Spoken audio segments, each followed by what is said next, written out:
Hello, it's Matt, and today I'm going to unbox my PS Vita. This is a new gaming device from Sony.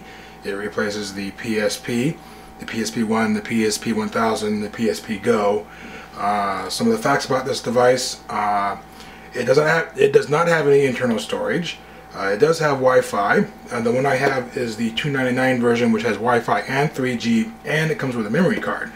So if you're thinking about getting a PS Vita, the $249 version, which is only Wi-Fi, does not come with a memory card. However, if you spend $50 more, you get an 8 gig memory card with the device and plus 3G. So I thought that was a better deal than the base level $249. Like I said, there's no internal storage. Everything is stored on memory cards. The games right here, they come on what Sony's calling modified SD cards. They look like this, and they come out like this. So there you go. There's a Wipeout Pure. Lumines. And this replaces, of course, the venerable UMD discs, which, as you can see, this one has seen better days. And this is one of the fallacies with this device, these mediums, is because they were very fragile, and this is typical after a few years of use of this device. So these were the old PSP cartridges. And this is the new PS Vita. Of course, it looks exactly like a SD card, except for it's Sony's proprietary SD card. You cannot stick a regular SD card in this device. It won't work that way. Alright? So there we go. So let's go ahead and open up this box. You can download content off of the PS network. You can also use the 3G network. Supposedly there's a month of free 3G access. I think it's like 2 gigabytes or something like that, and then you pay as you go, from what I've been told, but we'll find out more. So let's go ahead and open the box here.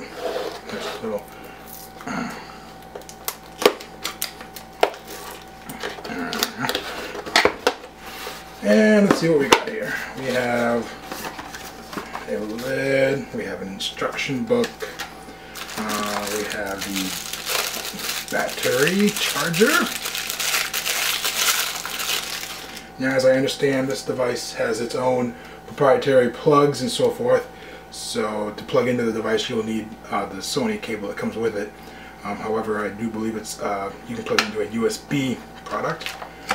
Here is the power cable. Put that aside.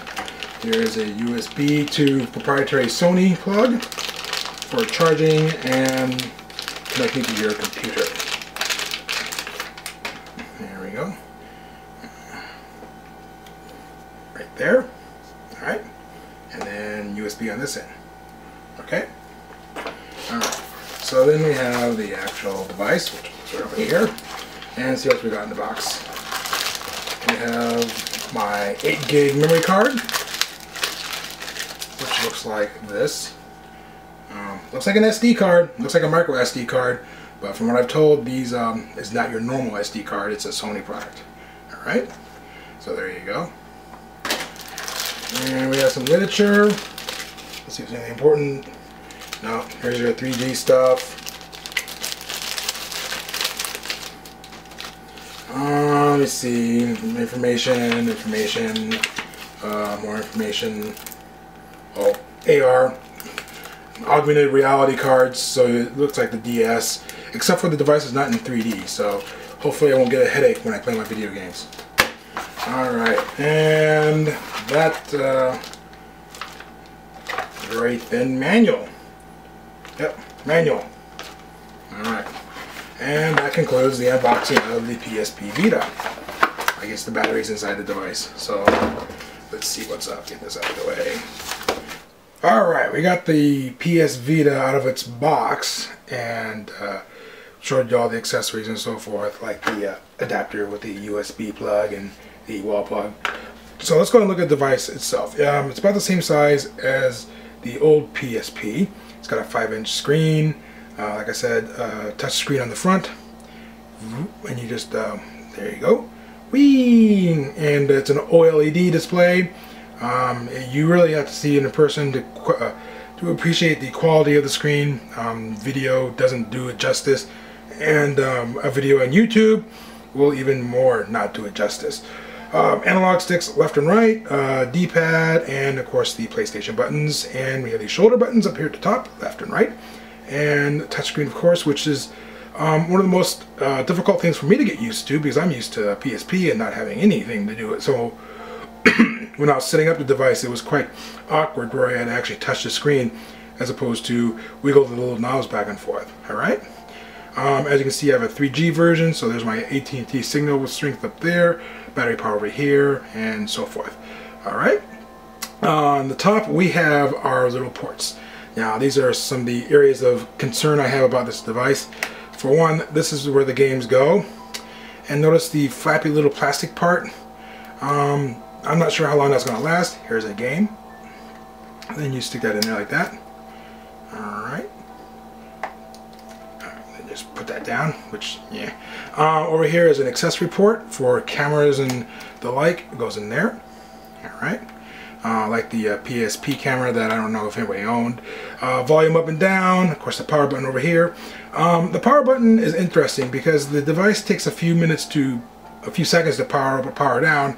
So when you touch it, you don't get any sort of feedback of what's going on. You just have to sit there and see if the screen turns black or whatever. See, I turned it off, and then I turn it back on. You wait, and you wait some more, and it doesn't tell you anything.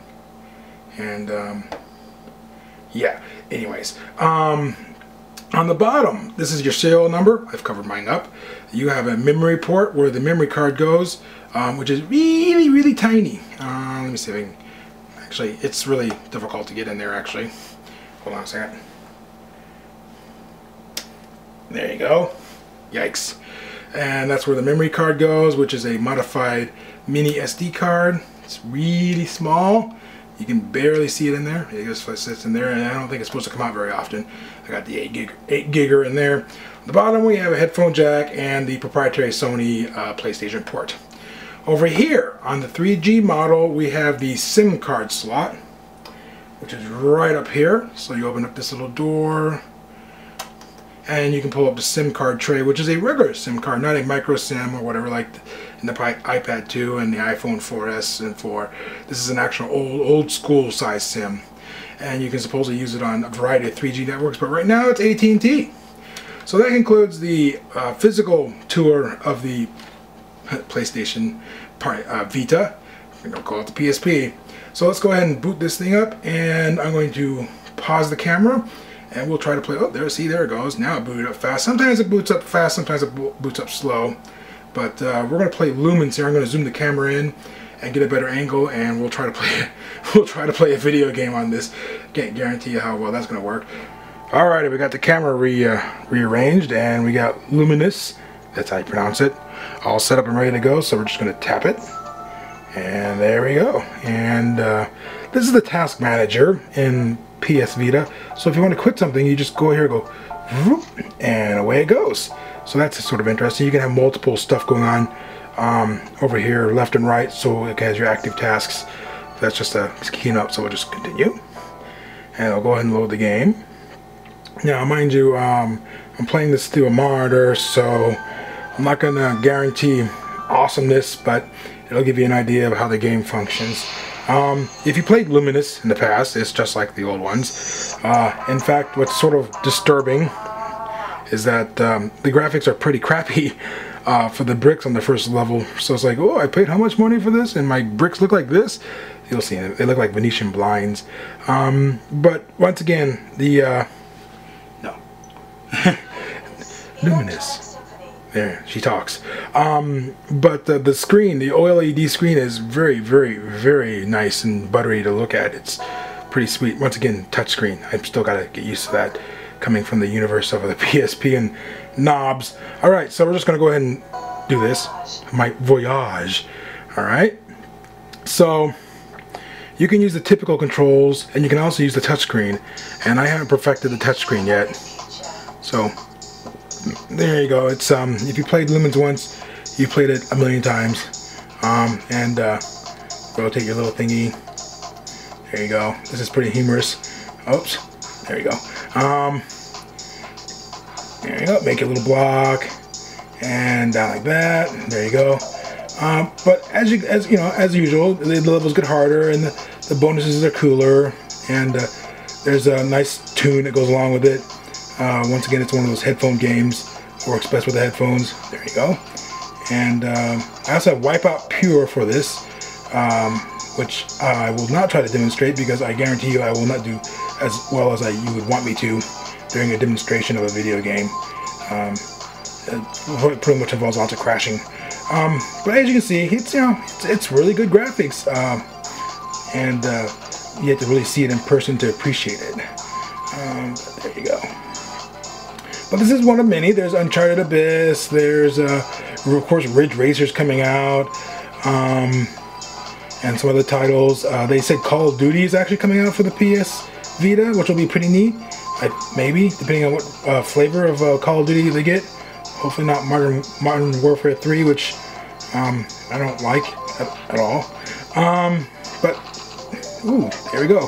See, you get notifications and gigantic bonus animations and all kinds of stuff, and cool music.